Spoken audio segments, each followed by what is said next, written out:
Hello friends, आपका स्वागत है मेरे इस प्यारे से YouTube channel EDU physics Hindi में। आज हम कक्षा 10 विज्ञान विद्युत धारा में हम आज प्रतिरोध और प्रतिरोध को प्रभावित करने वाले कारक के बारे में पढ़ने वाले हैं। आज हम इस टॉपिक पर डिटेल वीडियो बनाएंगे, ठीक है। और आने वाले वीडियो में हम इसका एक्सपेरिमेंट करके आपको दिखाएंगे, ठीक है। चलिए हम इस वीडियो को करते हैं स्टार्ट। तो पहले हम बात करते हैं कि प्रतिरोध होता क्या है। तो हमारे जो टॉपिक है उनका नाम है प्रतिरोध। प्रतिरोध, ठीक है। तो प्रतिरोध क्या होता है पहले ये जानते हैं। तो प्रतिरोध का परिभाषा कुछ इस प्रकार से होता है।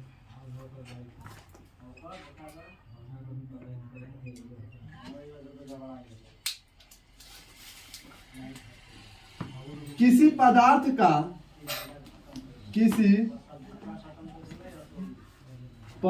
का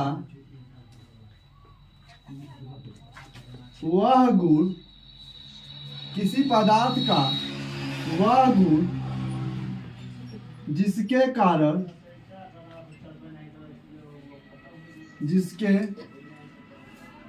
कारण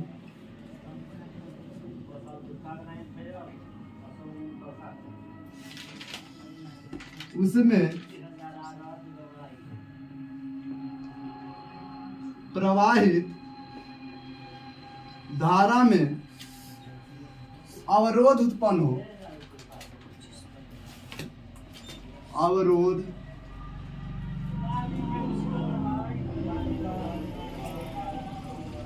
उत्पन्न हो, प्रतिरोध कहलाता है।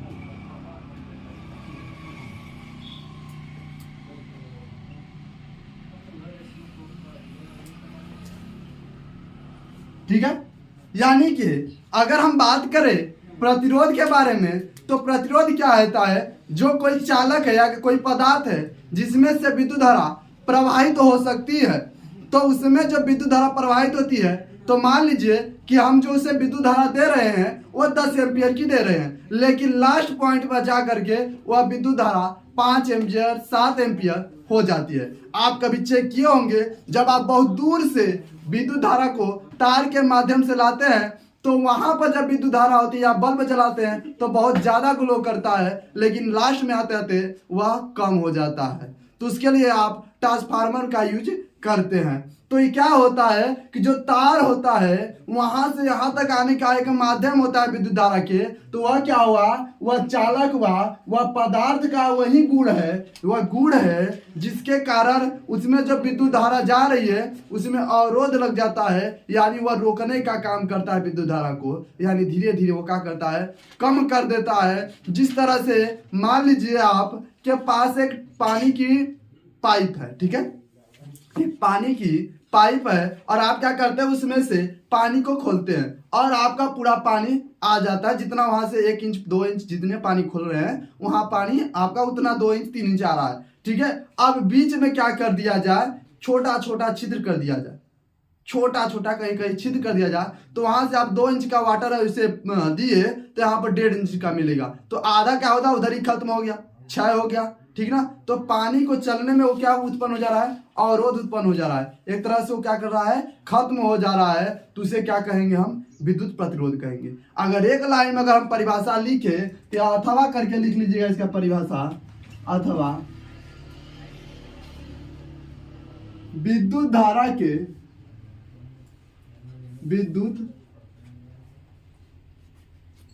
के प्रवाह के मार्ग में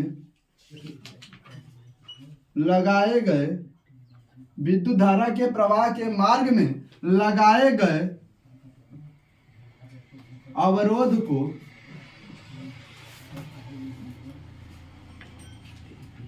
विद्युत प्रतिरोध कहते हैं।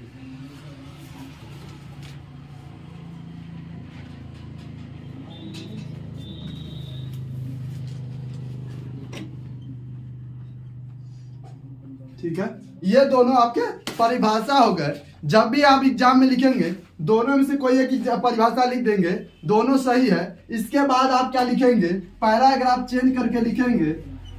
यहाँ पर इसका मतलब पैराग्राफ आपको चेंज करना है, तो लिखेंगे इसे आर से प्रदर्शित करते हैं,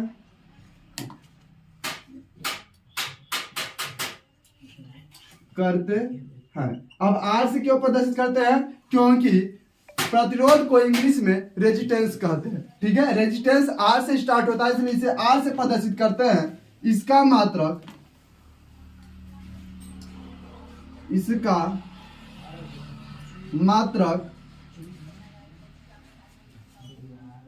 ओम होता है। ओम को कुछ इस प्रकार से लिखा जाता है, ओम होता है। ठीक है, तो ये हो गया आपका विद्युत प्रतिरोध।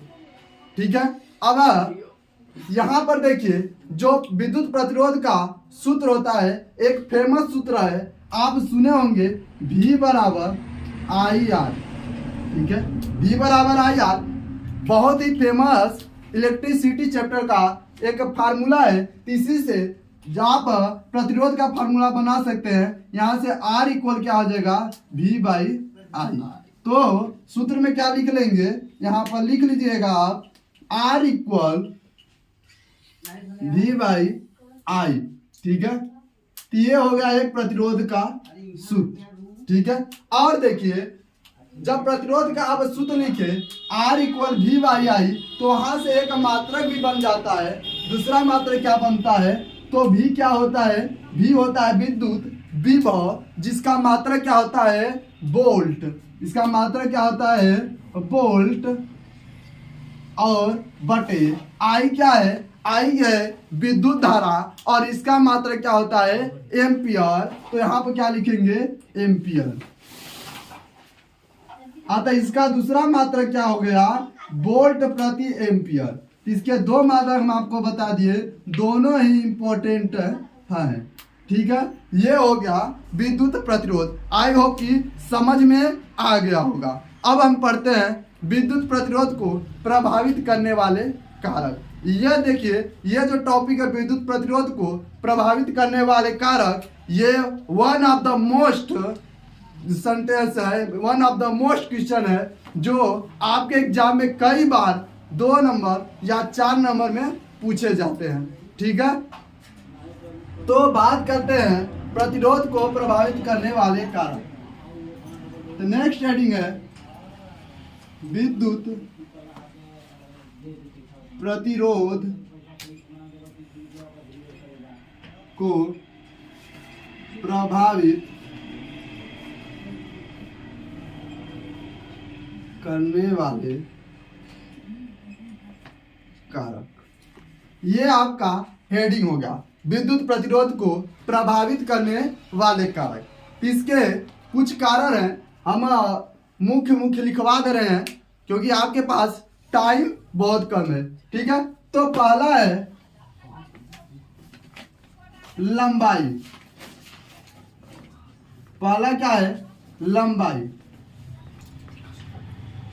तो देखिए जब विद्युत प्रतिरोध होता है, किसी चालक का, किसी तार का लंबाई पर डिपेंड करता है। यानी कि आप देखे होंगे कि आपके घरों में जो बिजली आती है बहुत दूर से आ रही हो तो लाइट क्या हो जाती है, कम आती है। जो आने वाली बिजली होती है उसकी मात्रा बहुत कम हो जाती है। कारण क्या है कि लंबाई बढ़ जाती है, यानी लंबाई बढ़ाने पर बिजली क्या हो जा रही है, कम हो जा रही है, और लंबाई घटाने पर बिजली की मात्रा बढ़ जा रही है। ऐसा हम कह सकते हैं कि किसी चालक तार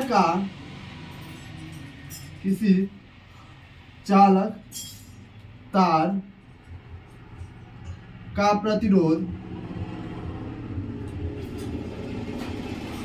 किसी चालक तार का प्रतिरोध लंबाई के अनुक्रमानुपाती होता है। अनुक्रमानुपाती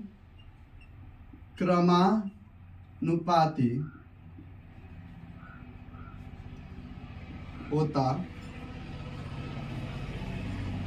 ठीक है, यानी यदि किसी चालक तार का हम लंबाई बढ़ा दें तो प्रतिरोध ऑटोमेटिक बढ़ जाएगा। यानी किसी चालक तार का प्रतिरोध को क्या पद कर लिखते हैं, आर क्या होता है, लंबाई को यल लिखते हैं, अनुक्रमानुपाती होता है, यानी ये अनुक्रमानुपाती का चिन्ह है। अब इस चिन्ह का मतलब क्या होता है थोड़ा सा ये समझ लेते हैं। इसे कहते हैं अनुक्रमानुपाती। अनुक्रमानुपाती का मतलब अगर ये चिन्ह लगा है तो इसको अगर हम बढ़ाएंगे, अगर हम आर को बढ़ाना चाहते हैं, अगर हमें आर को बढ़ाना है तो यल को भी बढ़ाना पड़ेगा। अगर यार को हमें घटाना है तो यल को घटाना पड़ेगा। यानी लेंथ कम होगी तो रेजिस्टेंस कम होगा, जिससे इलेक्ट्रिसिटी ज्यादा मूव करेगी। ठीक है, अगर हमें रेजिस्टेंस क्या करना है, हमें इंक्रीज करना है तो लेंथ को भी इंक्रीज करेंगे, जिससे रेजिस्टेंस हाई वर्क करने लगेगा और आपके घरों में आने वाली बिजली क्या हो जाएगी, तो वह कम हो जाएगी। ठीक है, अब बात करते हैं दूसरे कारक की, जिसका नाम है क्षेत्रफल, जिसको हम क्षेत्रफल कहते हैं। तो दूसरा कारक बनता है क्षेत्रफल। देखिए, लंबाई का उल्टा होता है क्षेत्रफल। तो लिखेंगे किसी चालक तार का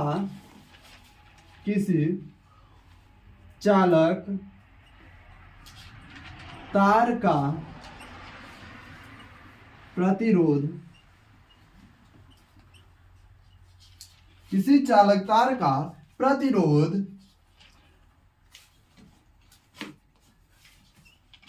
तार के अनुप्रस्थ काट के क्षेत्रफल के व्युत्क्रमानुपाती होता है।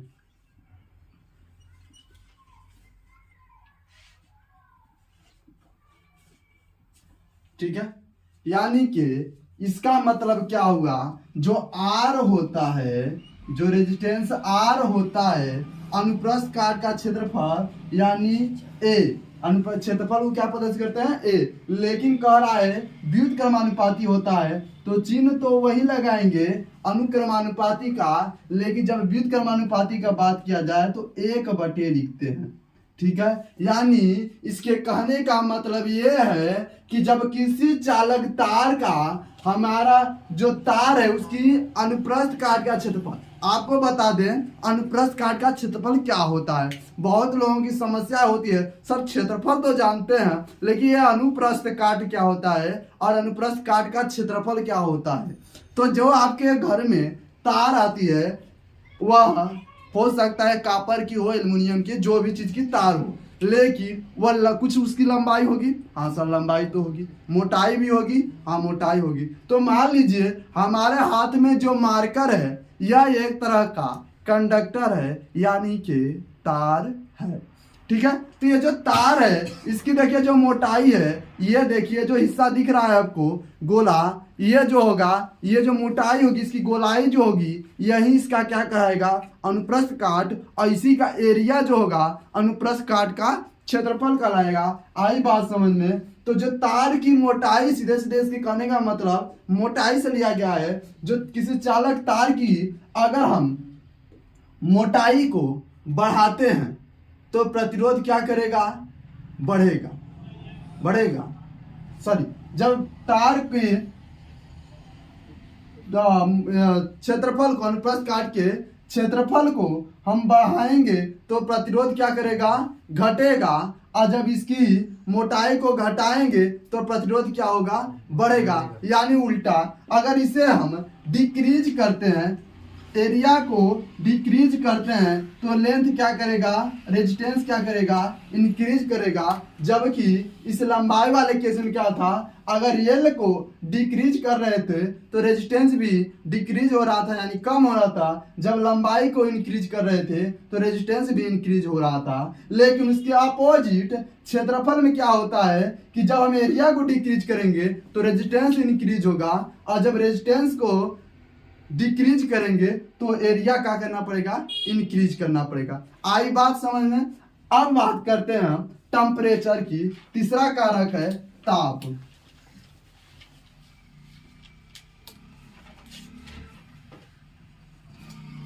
ताप, ठीक है।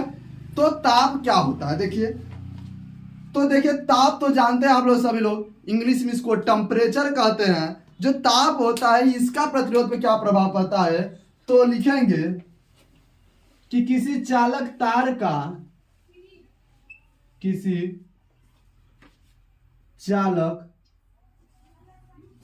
का जस्ट एक सेकेंड, ठीक है। जब किसी चालक तार का ताप बढ़ाते हैं तो प्रतिरोध बढ़ जाता है।